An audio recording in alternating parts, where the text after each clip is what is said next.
All right, guys, in this week's video, we are going to talk about the act of shallowing. Now, this is one of my most popular concepts that I talk about, and it's very commonly misunderstood by the average golfer. And I can also say, someone that travels around the world teaching golf schools on a weekly basis, I see a lot of players who struggle with this concept. If you can't get this concept down, it can be the reason you hit that huge slice or that big pull every time, and you really struggle controlling the golf ball. Understanding how to get the club to move efficiently is one of the most important factors that you will face. Now, there's a bunch of different ways to correctly make this movement in order to make you play better golf. Hey guys, if you're enjoying this video, please hit the like button, leave a comment, tell me what you're working on in your golf swing, and also definitely hit the subscribe button.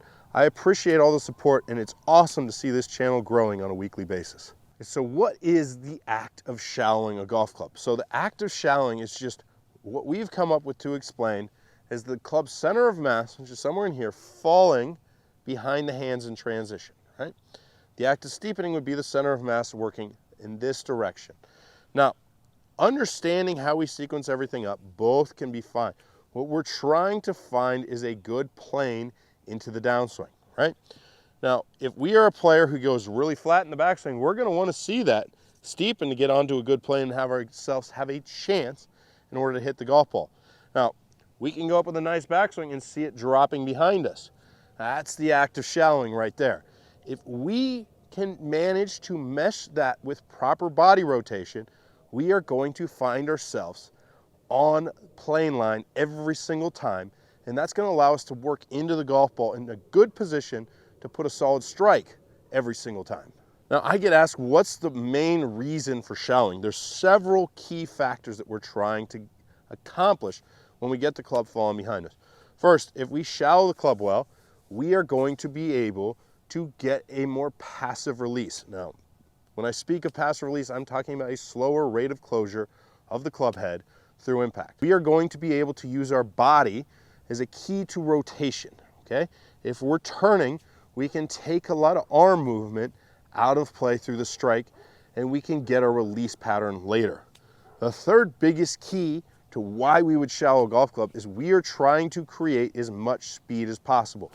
If we are rotating, we are able to dig into the ground. We are able to fire out of the ground through impact. Those two movements right there create a lot of forces and torques in our golf swing, which we can in turn use to create big speed.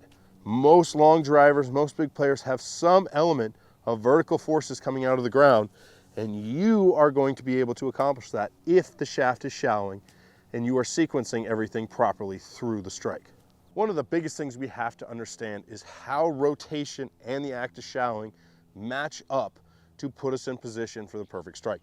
Now, we talked about how the act of shallowing is just the center of mass falling behind the hands in transition. If we get up here and we do that without rotation, now I'm stuck. I'm in trouble. My trail arm is behind me. I am throwing everything out. I am hoping. If I get into a position where my body is rotating, so rotary movement out of the body would be something like this, okay?